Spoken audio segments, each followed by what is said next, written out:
Hello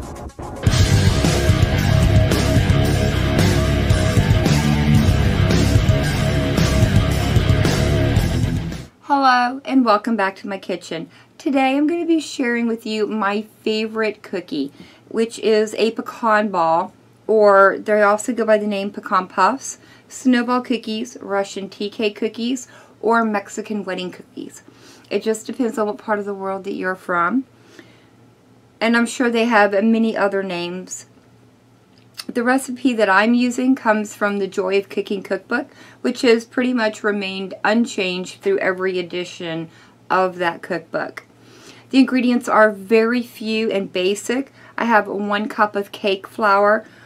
I have a cup of pecan meal, which were pecans that I toasted and then allowed to cool before I process them down into a fine meal. And you want to measure that 1 cup before you grind them.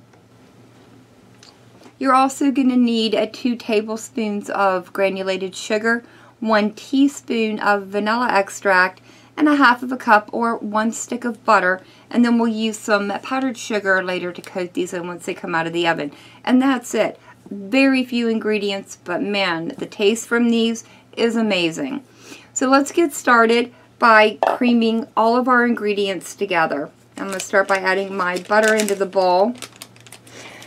Alright, so I've got my butter in my bowl, and I'm going to go ahead and add in my vanilla extract, as well as my granulated sugar, and my flour. And then, of course, we have our pecans as well. And all we need to do is cream all of that together. It really helps if your butter is at room temperature. It makes this go a lot faster. Alright guys, as you can see, the mixture looks a little bit crumbly, but don't worry, it's all going to come together when we start forming it into balls. I'm going to be putting them on a parchment lined cookie sheet, but you don't need to use parchment paper if you don't want to. You can just put them straight onto the cookie sheet. Just don't spray it with any like cooking spray or anything. It doesn't need it. And all I'm going to do is go in here with clean hands and start forming these into small little balls. Probably about 1/2 inch to 1 inch big. You don't want these very big. These are meant to be like a bite-sized cookie. And that looks pretty good to me. So I'm going to continue rolling these. And while I do, I would like to remind you of the Gamers and Geeks playlist that JP Death and I have going on our channels. If you would like to be a part of it, it's really easy. All you have to do is go out and make a cooking video. And then once you've done that, post it to your channel. And then let either JPIC or I know in the comment section of our latest cooking videos, or if you're part of our Discord servers, you can let us know over there as well.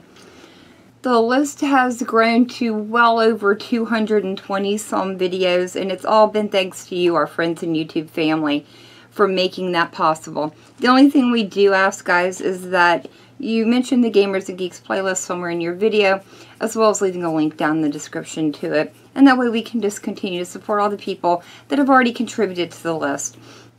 So when you put these on your cookie sheet, you do want to space them a little bit apart.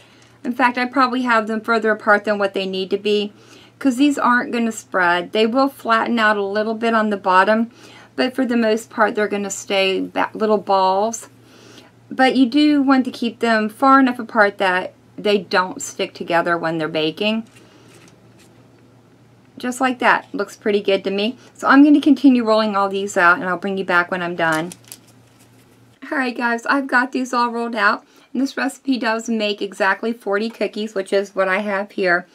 I'm going to put this into a low temp, 300-degree oven where they're going to bake for about 25 to 30 minutes until the bottoms get a very slight golden brown to them.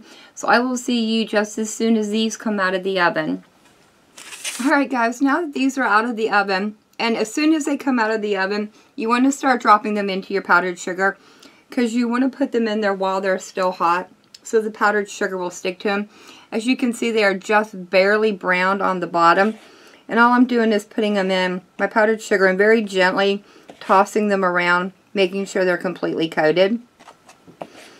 And once I've got it completely coated, all I'm going to do is put it on this cookie sheet that I've got lined with more powdered sugar to allow them to completely cool. Alright guys, I've got our cookies all plated up. They're nice and cool. Now I will be storing these in an airtight container, but for now, let's go ahead and give one of these a try and see what we think about them. When you go to take a bite of the cookie, it just starts to crumble in your mouth, and then it kind of explodes. And then it slowly starts to melt, and it coats your mouth with the most lovely toasted pecan flavor imaginable.